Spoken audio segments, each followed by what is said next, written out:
चलिए अब हम लोग आज अपने लास्ट टॉपिक पे आते हैं। ओसीएम के सेकंड लेसन क्या है नाम, मैं तो नाम भी भूल गया लेसन का। हाँ, फंक्शन ऑफ मैनेजमेंट, उसका लास्ट टॉपिक है कंट्रोलिंग। ठीक है, मैनेजमेंट का लास्ट टॉपिक है कंट्रोलिंग। और ये कंट्रोलिंग किस तरीके से होता है? जब कंट्रोलिंग यानी क्या, कंट्रोल करना कोई चीज़ है ना, यानी कि लगाम लगाना, लगाम रखना वो चीज़ों पे, है ना। जैसे घोड़े के ऊपर बैठे, अगर लगाम हाथ में नहीं है तो घोड़ा जहाँ जाएगा वहाँ अपने को जाना पड़ेगा, लेकिन हमें जहाँ जाना है वहाँ घोड़ा जाना चाहिए। तो उसके लिए क्या चीज़ है? लगाम। पहले के ज़माने में, अभी तो ट्रैक्टर वगैरह से खेती होती है, लेकिन अभी भी बहुत सारी जगह में बैलों से खेती होती है। देखना, बैलों को सांड रहते वो तो उनको बैल बनाया जाता है, तो उनके नाक में से रस्सी निकाली जाती है और वो रहती है लगाम, है ना। और वो जब खींचते हैं ना तो नाक में होता है दर्द, तो इसलिए तब वो कंट्रोल में रहता है। यानी कि अगर देखा जाए तो कंट्रोल करने के लिए थोड़ा ना थोड़ा दर्द होना है ना, तब ज़्यादा कंट्रोल अच्छे से होता है। हमने ये चीज़ देखे सीखे, है ना। तो लेकिन जहाँ ज़रूरत ज़्यादा है ऐसे दर्द देने की, तो वहीं हम लोगों को देना चाहिए। हर बार हर जगह कंट्रोलिंग के लिए दर्द देना ज़रूरी नहीं है। उसके लिए कुछ टेक्निक्स होती है, वो टेक्निक्स अगर प्रॉपर अगर हम लोग अगर आजमाएं तो हो सकता है कि हमारा कंट्रोलिंग बिना दर्द के भी कंट्रोल कर सके, है ना। जैसे कि महाराणा प्रताप का घोड़ा, अब घोड़े की एग्जांपल ले रहा हूँ आज। जब घोड़े को ऐसा लगा कि महाराणा प्रताप अब यहाँ बचने वाले नहीं हैं, दुश्मनों से घिर गए, तो हल्दी घाटी की घाटियाँ फान के गया था। वो इतना लॉन्ग जंप लिया था उसने कि वो जंप कोई ले नहीं सकता, उतना लॉन्ग जंप लिया और उनको एक सिक्योर जगह पे पहुंचा के वहाँ उसकी डेथ हो गई थी घोड़े की। तो ये होता है कि यानी कि अब ये कंट्रोलिंग महाराणा प्रताप ने कैसे किए थे?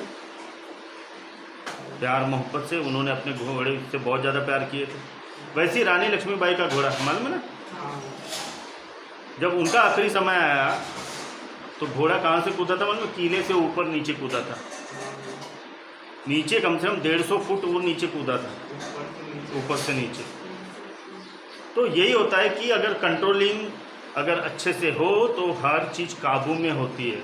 और यही मान्यता है कि अगर हम अपने अगर बिजनेस में भी अगर इसी तरीके का कंट्रोलिंग अगर रखें तो बिजनेस हमें प्यार करेगा।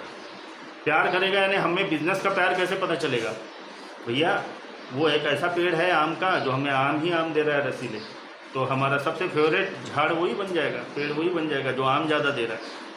वो बिज़नेस हमें बड़ा प्यारा हो जाएगा जो पैसा ही पैसा कमा के दे रहा है। पैसा ही पैसा कमा के देना है तो उसके लिए बहुत सारी चीज़ें ज़रूरी है जो हमने पहले भी पढ़े हैं। लेकिन ये सब चीज़ों से भी ऊपर और एक चीज़ है, वो है कंट्रोलिंग।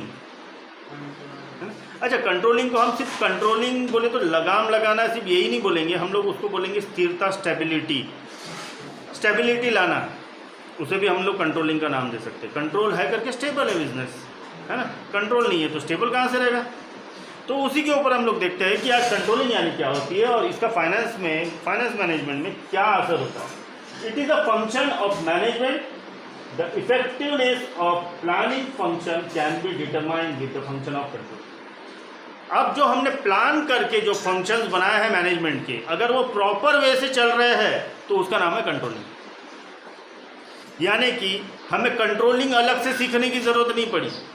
हमने जो प्लानिंग किए थे, बाद में उसको फिर ऑर्गेनाइज किए थे, फिर डायरेक्टिंग किए थे, ये जितने भी फंक्शंस हमने किए थे अपने बिजनेस को चलाने के लिए, मैनेजमेंट को चलाने के लिए, तो यही अगर प्रॉपर वे से चल रहे हैं तो इनडायरेक्टली कहीं ना कहीं हमारा यही टॉपिक को कहेंगे हम लोग कंट्रोलिंग।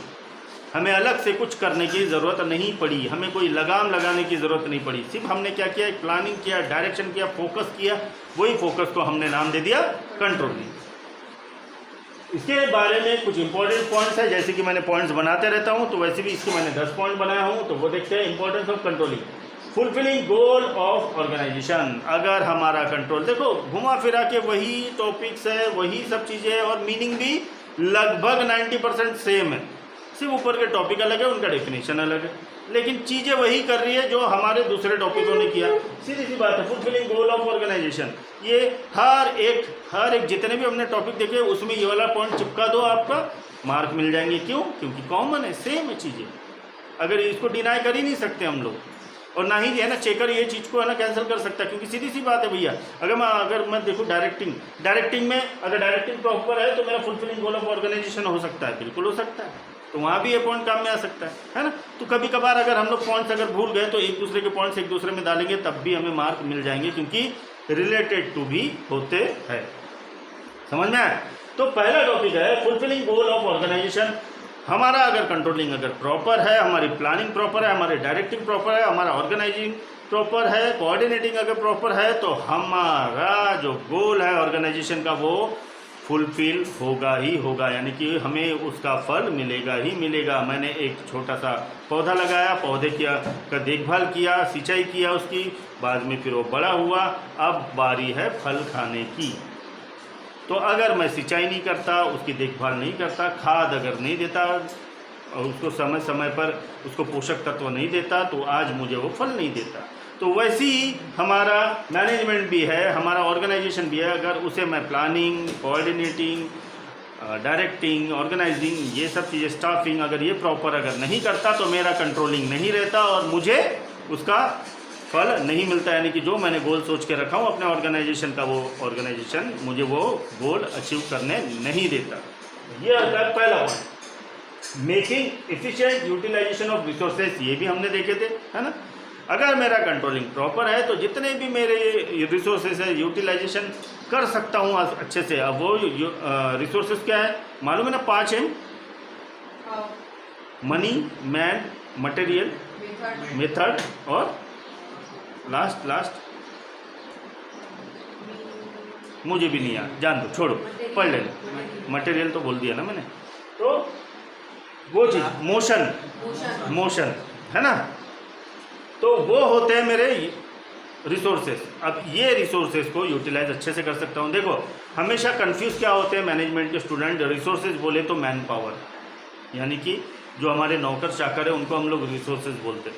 सिर्फ वही रिसोर्सेज नहीं होते, हमारे आसपास जो भी चीज़ है जो हमें काम में आएगी हमारे मैनेजमेंट में, तो उसे हम लोग कहेंगे रिसोर्सेज। जैसे यहाँ मैं पढ़ा रहा हूँ, ये स्टैंड, ये मोबाइल, ये पेन, ये बोर्ड, ये टेबल, ये लैपटॉप, ये सब चीज़ें मेरी रिसोर्सेस है।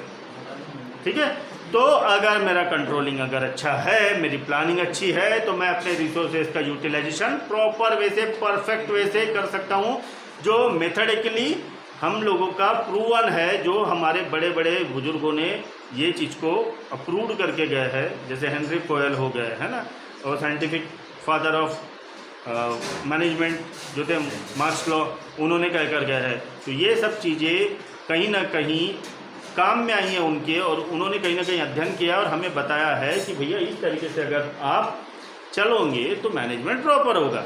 तो वही बात बोला गया है कि अगर आपका कंट्रोलिंग अच्छा है तो आपके रिसोर्स यूटिलाइजेशन में कोई प्रॉब्लम नहीं होगी। लेकिन अगर कंट्रोलिंग नहीं है, अच्छा इसमें एग्जांपल क्या है, सबसे अगर हम मैन पावर की बात करेंगे तो हम लोग बोलेंगे कि भैया हाँ कितने भी बजे है ना, लेकिन अगर हमने डिसिप्लिन बना के रखा भैया सवेरे इतने बजे आना है, शाम में इतने बजे जाना है, इतने देर के बीच में खाना खाने की छुट्टी मिलेगी, ये हमने कैसा क्या है रूल्स बना के रखा है। अब ये जब रूल बना के रखा है तो वो रूल के हिसाब से अगर चलेंगे तो इट इज़ कॉल्ड कंट्रोलिंग। लेकिन अगर ये रूल के हिसाब से नहीं चले और कोई भी आ रहा है अपने हिसाब से कर रहा है, अपने हिसाब से काम और जा रहा है अपने हिसाब से, तो it is not a controlling. और वहाँ कहीं ना कहीं हम लोग ये रिसोर्स यूटिलाइजेशन करने में नाकामयाब रहेंगे और उसका इफेक्ट हमारे अचीविंग गोल में हो सकता है। तीसरा point, accuracy of standard. Accuracy यानी क्या? सटीकता, है ना। हमारे स्टैंडर्ड यानी क्या? ऐसा रहना बन ठन के ऐसा, ये स्टैंडर्ड उसको भी बोलते हैं। लेकिन अगर ऑर्गेनाइजेशन और मैनेजमेंट का अगर बात करें तो उसके स्टैंडर्ड्स होते हैं। स्टैंडर्ड्स यानी ये होते हैं कि प्रॉपर समय पर कोई प्रोडक्शन, प्रॉपर समय पर कोई गोल अचीव करना, it is called a standard. और ये स्टैंडर्ड को अचीव करने के लिए एक्यूरेसी प्रॉपर होनी चाहिए। अब ये एक्यूरेसी मिलेगी कंट्रोलिंग से। अब देखना, तुम लोग जब एग्ज़ाम देने जाते हो तो तुम्हारा एक टाइम लिमिट सेट होता है। 3 घंटे का पेपर है तो 3 ही घंटे चलेगा और 4 घंटे नहीं चलेगा। हाँ, एक्सेस समय दे सकता है, 5 मिनट का एक्स्ट्रा का मिल सकता है हमको, लेकिन वो हो गया हमारा ग्रेस पीरियड। लेकिन अगर बोलेंगे कि नहीं सर इतना लंबा पेपर है, 3 नहीं हमको 4 घंटे होना देगा कोई, इट इज़ पॉसिबल नहीं। क्यों? अगर देने वाले को क्या है भाई, वो वहाँ बैठ के पेपर चेक कर रहा है, भैया लिख तू तब तक के, देने के लिए क्या है। लेकिन ये सेट ऑफ रूल है, बिकॉज दे नीड एक्यूरेसी। हर चीज़ में अगर एक्यूरेसी रहेगी तो ही प्रॉपर रिजल्ट आएगा, है ना। क्योंकि आज तुझे उसने 4 घंटे दे दिया, कल कोई दूसरा भी 4 घंटे मांग सकता है, तो हो सकता है कि फिर वो चेंज हो जाए और फिर वो एक्यूरेसी उन्हें मिले ना। तो इसीलिए इम्पॉर्टेंट है कि एक्यूरेसी ऑफ स्टैंडर्ड हमेशा परफेक्ट होना चाहिए, और वो मिलेगी तो मिलेगी सिर्फ कंट्रोलिंग से। हाँ, यहाँ हम लोग वेदना वाली जो पेन वाली जो कंट्रोलिंग है ये हम लोग कर सकते हैं कि आगे वाले को थोड़ा बुरा लग रहा है चलेगा, लेकिन कहीं ना कहीं उसका भी फायदा हो रहा है और मेरा भी फायदा हो रहा है, तो यहाँ ये प्रॉपर कंट्रोलिंग हो, है ना। अब जैसे मैं घोड़े का एग्जाम्पल ले रहा हूँ आज दिन भर से, तो घोड़े का एग्जाम्पल अगर उसमें लगाम नहीं रही, वो घोड़ा दौड़ते जा रहा है दौड़ते जा रहा है दौड़ते जा रहा है, साला खाई भी आई तब भी दौड़ रहा है वो, है ना। तो कहीं ना कहीं गलत हो रहा है। अगर लगाम रहेगी तो उसके लिए भी अच्छा रहेगा, भले ही दर्द हो रहा है उसको, लेकिन उसके लिए भी अच्छा रहेगा, मेरे लिए भी अच्छा रहेगा, दोनों की जान बचेगी, है ना। नहीं तो कैसे भी दौड़ के वो ऐसा क्रैश लैंडिंग कर लेगा, खुद तो बच जाएगा, मैं गया, है ना, जख्म उसको भी लग जाएंगे। तो यहाँ होता है एक्यूरेसी ऑफ स्टैंडर्ड अगर चाहिए तो हमारा कंट्रोलिंग थोड़ा सा हार्श लेवल पे भी अगर रहता है तो भी चलता है, ठीक है, क्योंकि हमें एक्यूरेसी चाहिए। उसके बाद में आते हैं हम लोग मोटिवेट एम्प्लॉई। अब ये तो पिछले कल भी देखे थे हम। अगर हमारा कंट्रोलिंग अगर अच्छा है, हाँ, अब यहाँ कैसा है, जो कंट्रोलिंग अब मैं बात करने वाला हूँ वो कंट्रोलिंग है प्यार मोहब्बत, कि हम अपने एम्प्लॉयज से प्यार मोहब्बत बोले तो आई लव यू बोलना है क्या, नहीं। प्यार मोहब्बत यानी मेरे एम्प्लॉयज़ कुछ क्या चाहिए कंपनी से, मैं उनको वो चीज़ें दूंगा। अच्छा पैसा चाहिए, पैसे दूंगा। छुट्टियां चाहिए, छुट्टियां दूंगा। फैमिली के लिए कुछ चाहिए, वो भी दूंगा। हर फैसिलिटी दूंगा, और उसके एवज में वो लोग क्या करेंगे, मुझे अच्छा काम देंगे। अब यहाँ हो गई म्यूचुअल अंडरस्टैंडिंग। तो ये भी एक पार्ट का, एक टाइप का कंट्रोलिंग है कि भैया मैं तुम्हें खुश करता हूँ, तुम लोग खुश हो गए, तुम जो मेरा काम निकालना है वो अच्छे से काम निकाल दो मेरा। अब इसी का एक एग्जांपल है, जो दिहाड़ी वाले मजदूर नहीं, ठिये पे जो मिलते हैं, है ना, वो एक दिन की दिहाड़ी लेते हैं। हाँ, अब किसी ने बोल दिया कि 700 और दूसरा वाला है बोल दिया 600। अब 600 वाला है तो मान तो गया अपन, लेकिन वो बोल रहा है यार साला 100 रुपये कम बोल दिया मैंने, यार 100 रुपये का नुकसान हो गया। बढ़िया उससे काम करवाए, काम करते करते बीच बीच में चाय दे दिए, खुश हो गया बंदा, है ना। देखो आज भी इंडिया में खुश होने का एक ही तरीका है, वो है चाय। किसी की अगर एक दूसरे के प्रति अगर प्रेम देखना है तो किसी के घर में गए और उन्होंने चाय पूछा, यानी कि वो प्रेम झलक रहा है। आज हमारा प्रेम जो चालू होता है वो चाय से ही शुरू होता है। तो हमने उसे चाय दे दिया बारी बारी से, कुछ अगर नाश्ता अगर घर में बनाए, नाश्ता दे दिया खाने के लिए, वो खुश। भैया 600 रुपये में भी उसकी आत्मा तृप्त होगी, भले 100 रुपये का नुकसान हो रहा है उसका, लेकिन उसको फैसिलिटी तो प्रॉपर मिल रही। और जाते वक्त एक इतना सा पौवा दे दिए दारू का, वो तो महाखुश। वो बोलेगा 600 में से 300 काट लो, यानी महाखुश हो गया वो, है ना। होता है ना ऐसा। हाँ, तो यानी कि मैंने क्या किया कि भैया मेरा काम निकालने के लिए मैंने अपने एम्प्लॉयज़ को हर वो चीज़ दिया जो उसकी डिमांड थी और जो मैं दे सकता था। ऐसा भी नहीं है कि उसने बोल दिया कि भैया मैं तेरे घर में काम करने आ रहा हूँ, एक काम कर, तेरा घर मेरे नाम कर दे। ये तो नहीं है पॉसिबल, है ना। तो यहाँ पॉसिबल जो चीज़ है कि भैया जो जो चीज़ें तू मांग रहा है वो चीज़ अगर मेरे हैसियत के हिसाब से, मेरे स्टैंडर्ड के हिसाब से, तो मैं वो करके दूंगा, तो वैसा प्रॉपर करूँगा। तो यहाँ मोटिवेट होते हैं एम्प्लॉयज़। कंट्रोलिंग यहाँ थोड़ी प्यार मोहब्बत वाली होना, ठीक है। यहाँ हार्श वाली नहीं, हार्श वाली का है एक्यूरेसी ऑफ स्टैंडर्ड में रहेगी कि भैया ऐसी तैसी कर तू, मेरे को आज के आज ही हो ना, क्योंकि भैया डेडलाइन भी कुछ रहती है चीज़ें, है ना। डेडलाइन बोले तो डेडलाइन ही बोले तो वो लाइन के उधर मरना है। डेडलाइन, डेड यानी मरने वाली लाइन, तभी तो उसको डेडलाइन बोलते हैं। तब भी हम लोग डेडलाइन ना, मीनिंग ही नहीं समझ रहा हमको डेडलाइन का। अच्छा आगे और बात जाते, वो डेडलाइन खत्म हो गए, 2 घंटे और हो गए, अबे मर के दूसरा जन्म ले लिया तूने। डेडलाइन का मीनिंग क्या है? तो आजकल के ज़माने में डेडलाइन मानते नहीं, तो वो मनवाना ज़रूरी है। तो वो जब तक ये मनवाएंगे तो इसलिए हमें थोड़ा सा हार्ड होना बहुत ज़रूरी है, इसलिए एक्यूरेसी ऑफ स्टैंडर्ड बहुत इंपॉर्टेंट होता है। उसके बाद में आते हैं इंश्योर ऑर्डर और डिसिप्लिन। अब यहाँ भी हार्श है, क्यों? भैया जो मैंने ऑर्डर दिया वो पूरा होना चाहिए। तूने दूध मांगा, मैंने खीर दिया, है ना? तूने पानी मांगा, मैंने शरबत दिया, तूने जो चीज़ मांगा मैंने दिया भैया, लेकिन अब मैंने जो ऑर्डर दिया हूँ वो पूरा होना चाहिए, है ना?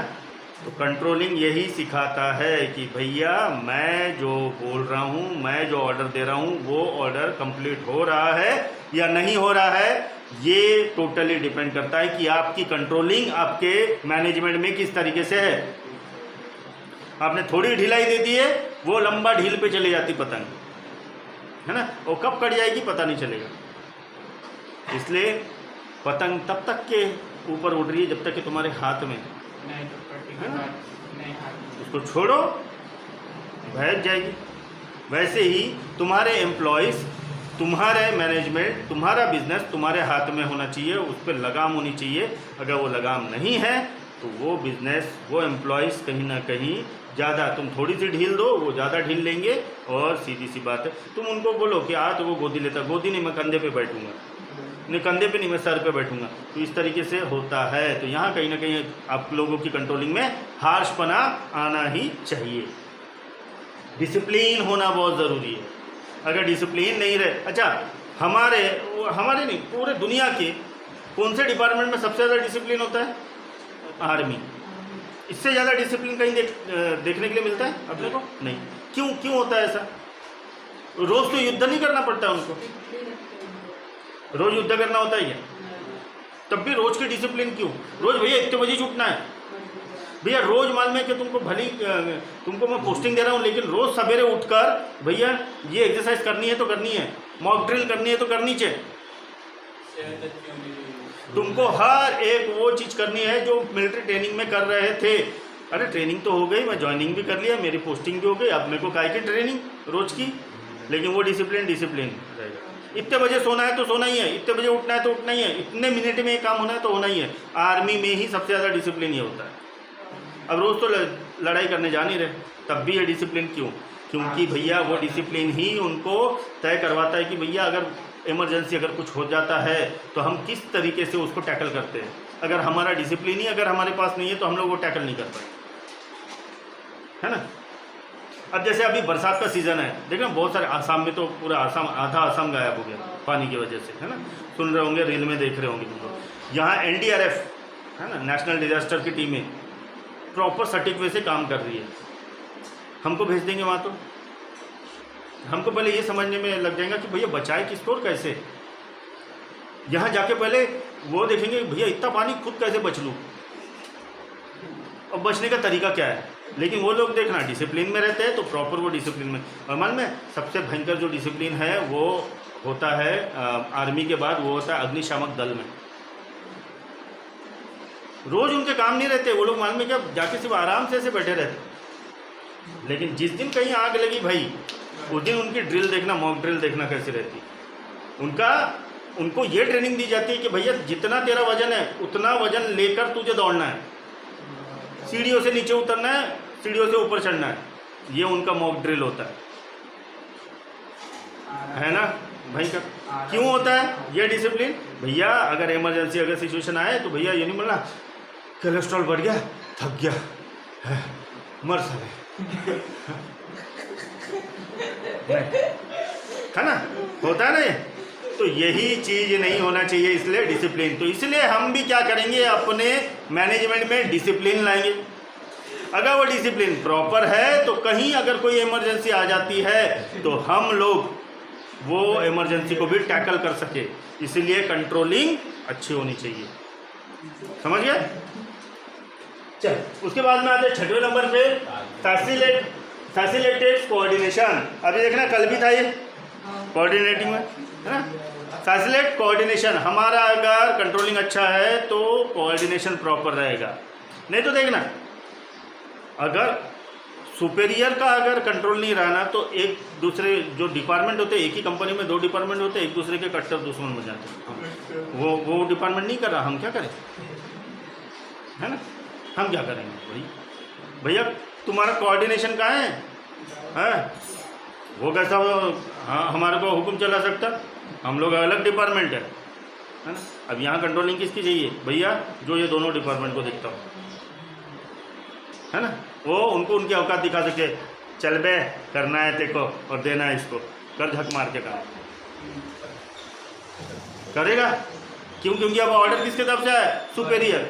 वो दोनों डिपार्टमेंट देख रहा है, लेकिन एक डिपार्टमेंट दूसरे डिपार्टमेंट, ये डिपार्टमेंट का एचओडी और ये डिपार्टमेंट का एचओडी, दोनों का ओहदा सेम। अगर ये बोल रहा है कि भैया तुम्हारा ये काम कर दो मेरे को जल्दी से, तेरे जा वाकवत सिखा, क्या बोलेंगे? क्योंकि दोनों सेम ओहदे पे और वो अपने अपने डिपार्टमेंट के हेड है। इनको अगर कंट्रोल करना है, इनमें अगर कोऑर्डिनेशन लाना है, फैसिलिटेट करना है, तो क्या करना पड़ेगा? इनसे बड़ा एक सुपीरियर आना चाहिए। हाँ क्या रे मुर्गे लड़ रहे क्या तुम लोग? हाँ चल रहे, करना है तो और देना है इसको। चुपचाप भीगी बिल्ली बन के सुनेंगे वो लोग। सीधी सी बात है भाई, इसे ही तो हम लोग कहते हैं फैसिलिटेट कोऑर्डिनेशन। अगर ये कोऑर्डिनेशन अगर प्रॉपर नहीं रहा तो भैया क्या काम का, क्या तुम्हारा बिजनेस ग्रो करेगा? क्या गुंडा बनेगा रे तू, है ना? सीधा बोलेंगे कि अगर गुंडे बनने की कोई भी औकात नहीं है तो कैसा बन पाएगा, है ना? उसके लिए वो चीज़ें आनी चाहिए तुम लोगों को। तो ये प्रॉपर फैसिलिटेट कोऑर्डिनेशन होगा कंट्रोलिंग से, और यहाँ भी कंट्रोलिंग हार्श लेवल की होनी चाहिए। हार्श लेवल की अगर नहीं होगी तो कहीं ना, देखो हर जगह प्यार मोहब्बत वाली कंट्रोलिंग नहीं चलती। अगर हर जगह प्यार मोहब्बत वाली अगर कंट्रोलिंग चलेगी तो कहीं ना कहीं कोई ना कोई एक ऐसा सड़ा अंडा मिल जाता है, सड़ा एम्प्लॉय मिल जाता है जो वो चीज़ को टेक इट फॉर ग्रांटेड ले लेता है। वो टेक इट फॉर ग्रांटेड नहीं लेना चाहिए, इसीलिए कहीं ना कहीं हार्श कंट्रोलिंग होना ज़रूरी है। तो फैसिलिटेट कोऑर्डिनेशन के लिए आप लोगों का कंट्रोलिंग एकदम ज़बरदस्त होना चाहिए, समझ में आया? चल उसके बाद में आते हैं 7वें नंबर पे, साइकोलॉजिकल प्रेशर। साइकोलॉजिकल प्रेशर अब क्या होता है मालूम है? ये सबसे खतरनाक चीज़ होती है, और ये इतनी खतरनाक होती है कि कभी कभी मालूम है तुम लोगों ने सुने होंगे या पेपर में पढ़े होंगे, कोई पुलिस वाले ने इतना काम का प्रेशर था कि आत्महत्या कर ली। भैया सरकारी जॉब था, अपन ने तो सुने हैं कि सरकारी जॉब बोले तो आराम वाला काम, हमने देखे है ना, हमने तो ऐसे ऐसे सरकारी बैंकें देखे, वहाँ जाके हम बोलेंगे कि भैया पैसे निकालो, कल आना सर्वर डाउन है, आज मेरे को खोखला हो गया है, कल खोखले की जगह सर्दी हो जाएंगी, परसों आना। ऐसे भी देखे हमने डिपार्टमेंट, है ना, जहाँ ढिलाई होती है। तो भैया यहाँ फिर आत्महत्या कैसे कर रहे हैं? प्रेशर, डिप्रेशन, है ना। डिप्रेशन किस तरीके का डिप्रेशन? भाई काम का प्रेशर इतना बढ़ जाता है कि हमारा जो डोपामाइन है वो रिलीज होना बंद हो जाता है। डोपामाइन मालूम है ना क्या होता है? एक हार्मोन होता है जो हमें शांति प्रदान करता है, खुशी दिलाता है, तो वो बनना बंद हो जाता है। क्यों होता है? क्योंकि प्रेशर इतना आके रहता है साइकोलॉजिकल, यानी कि दिमाग में उतना प्रेशर भी, रात में नींद नहीं आना, वे यार कल जाकर ऑफिस में ये काम करना है, वे कैसे करूँगा रे, अरे यार नहीं तो मेरे नौकरी पे आ जाएगा, ये सब चीज़ें होती है। तो ये साइकोलॉजिकल प्रेशर को कम करने के लिए कंट्रोलिंग होनी चाहिए। अब यहाँ किस तरीके की कंट्रोलिंग होनी चाहिए? भैया सीधी सी बात है, जितनी तुम्हारी क्षमता है, जितनी तुम्हारी औकात है, उतना ही काम आगे सुपेरियर से तुमको मिले। सुपेरियर की जिम्मेदारी ये है कि भैया इसे इतना ही काम दो। लगभग ऐसा ये उंगली का ऐसा आदमी इतना सा, उसको बोलेंगे कि 100 किलो के बोरे उठा, और ये कहीं 1000 उठा, 10 में तो उसको उठाना पड़ेगा ना, वो 1000 उठा पाएगा? तो यहाँ कंट्रोलिंग क्या चाहिए? भैया इसको इसके हिसाब से काम दो, है ना। एक आधी या 2 बोरी उसने उठा लिया फोटो निकालने के लिए, रील बनाने के लिए, वो ठीक है। उसके अगर 1000 बोरियाँ उठा रहे हो तो भैया नहीं उठा पाएगा। हाँ, कंट्रोलिंग ऐसी होनी चाहिए कि भैया ये काम है ना, ये अकेले के बंदे से नहीं होगा, तो एक काम करो ना, इसके साथ और 2 दे दो बंदे, है ना। हो सकता है कि वो प्रॉपर वे से काम हो जाए। तो यही चीज़ है कि साइकोलॉजिकल प्रेशर कम होता है एम्प्लॉयज़ का भी, बॉस का भी, और वो फंक्शन ऑफ मैनेजमेंट का भी, और वो बिजनेस का भी, अगर आपका कंट्रोलिंग अच्छे से है तो। अब आपका कंट्रोलिंग ये बोल रहा हूँ, आपका कंट्रोलिंग यानी किसी कंट्रोल है का, ये कंट्रोलिंग नहीं, आपकी प्लानिंग, आपकी डायरेक्टिंग, आपकी ऑर्गेनाइजिंग, आपकी स्टाफिंग, आपकी कोऑर्डिनेटिंग, ये सब चीज़ों को ही मैं कंट्रोलिंग बोल रहा हूँ। और ये चीज़ें प्रॉपर अगर रहेगी तो आपका साइकोलॉजिकल प्रेशर कम होगा, और हो सकता है कि नहीं के बराबर हो जाए।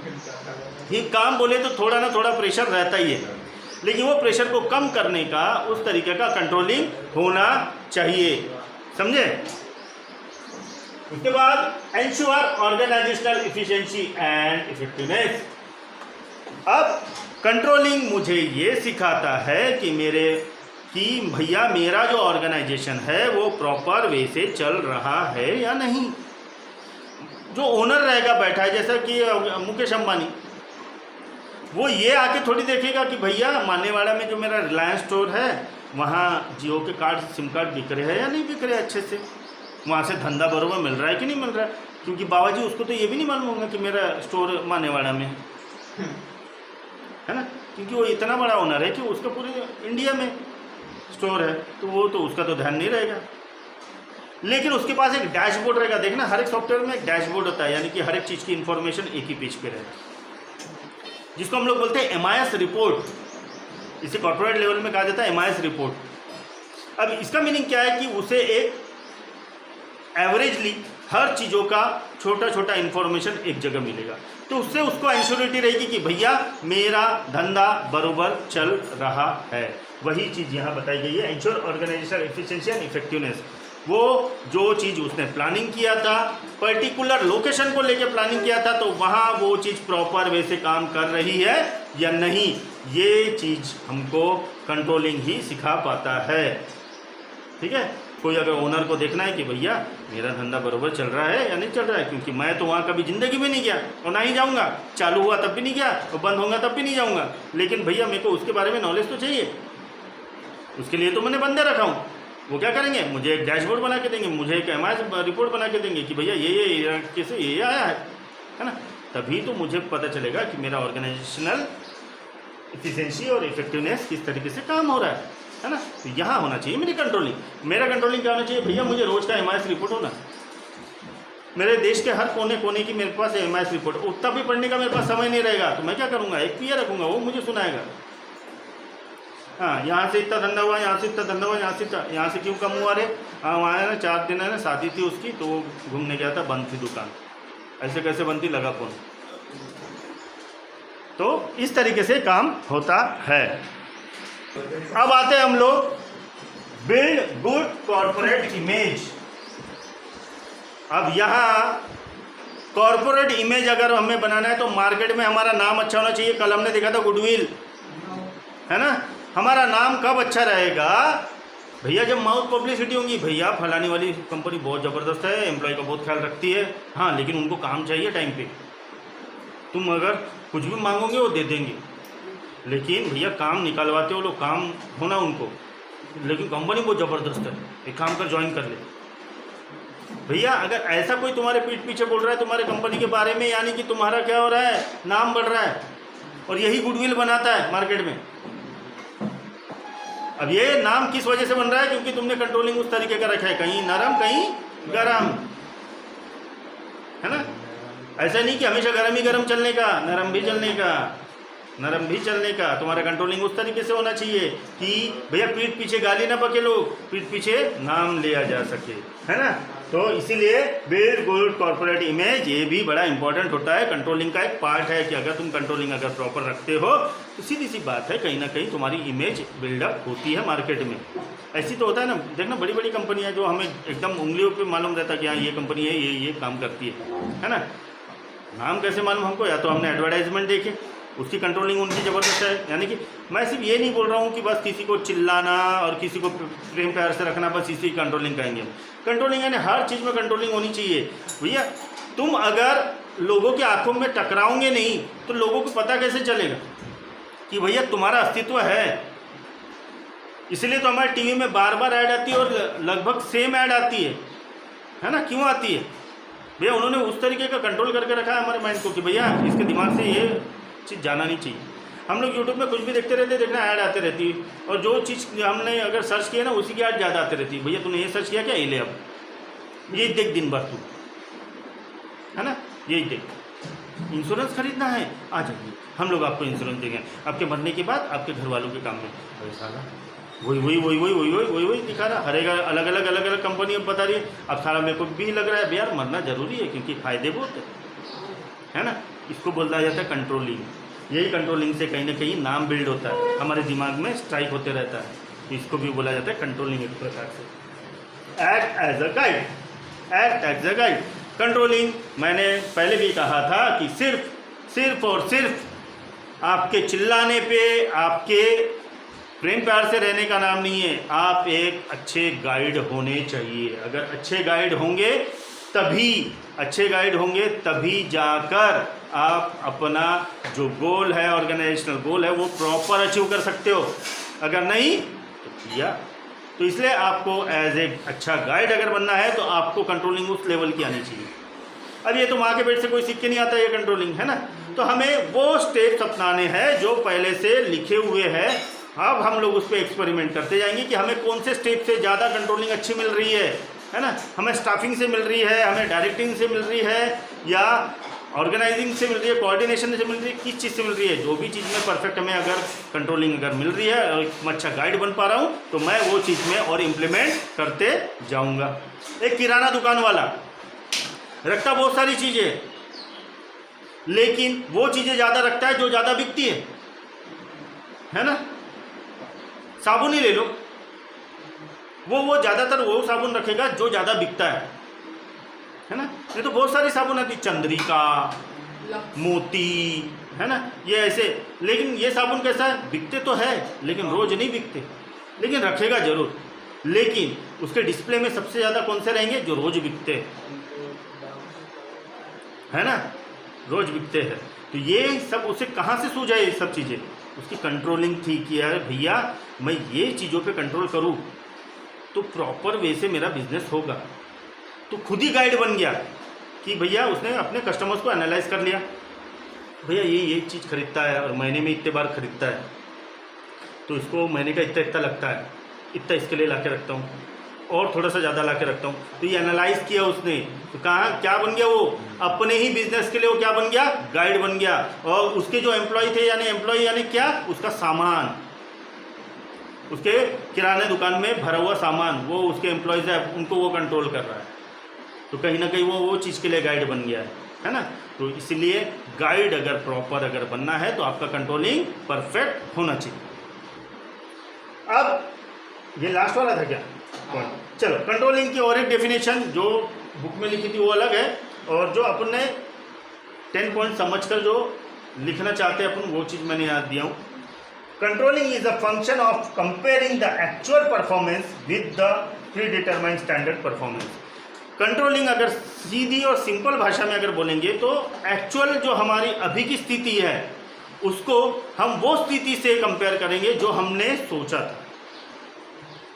हमने सोचा था कि ऐसा करेंगे, वैसा करेंगे, ऐसा करेंगे, उसमें से अभी तक के क्या चीज़ पॉसिबल हुई है, यानी कि comparison between pre determined task and completed task, it is called a controlling. जो हमने सोचा था, प्लानिंग की थी, वो प्लानिंग हमारी आज फुलफिल हुई है क्या, और कितने परसेंटेज पे हुई है, कितना उसमें से टास्क पूरा हुआ है। अगर पूरा टास्क फुलफिल हो रहा है तो यानी कि you have a super controlling. अगर उसमें से अगर 0% हुआ है fulfil, you don't have any type of controlling. तुम्हें फिर से ABCD से फिर से सीखना पड़ेगा चीज़ें। तो यहाँ ये नौबत नहीं आना चाहिए, इसीलिए कंट्रोलिंग भी उतना ही ज़रूरी होता है जितने बाकी के पॉइंट्स होते हैं। तो आज हमने OCM का 2nd चैप्टर ख़त्म कर दिया। कल से हम लोग लेंगे सेक्रेटरियल प्रैक्टिस का 2nd चैप्टर, ठीक है। सेक्रेटरियल प्रैक्टिस का ही है ना, हाँ, सेक्रेटरियल प्रैक्टिस का 2nd चैप्टर लेंगे और उसमें के कुछ पॉइंट्स बनाएंगे। तब तक के लिए NSA व्लॉग में आपका स्वागत है। नीलेश सर अकेडमी NSA आपका स्वागत करता है। अगर हमारी वीडियोस आपको पसंद आती है तो लाइक, शेयर, सब्सक्राइब करें और ज़रूरतमंदों के साथ तो ज़रूर शेयर करें ताकि उन्हें बोर्ड एग्ज़ाम में अच्छे मार्क मिलने की संभावना बढ़े। तो तब तक के लिए स्टे ट्यून्ड एंड जय हिंद।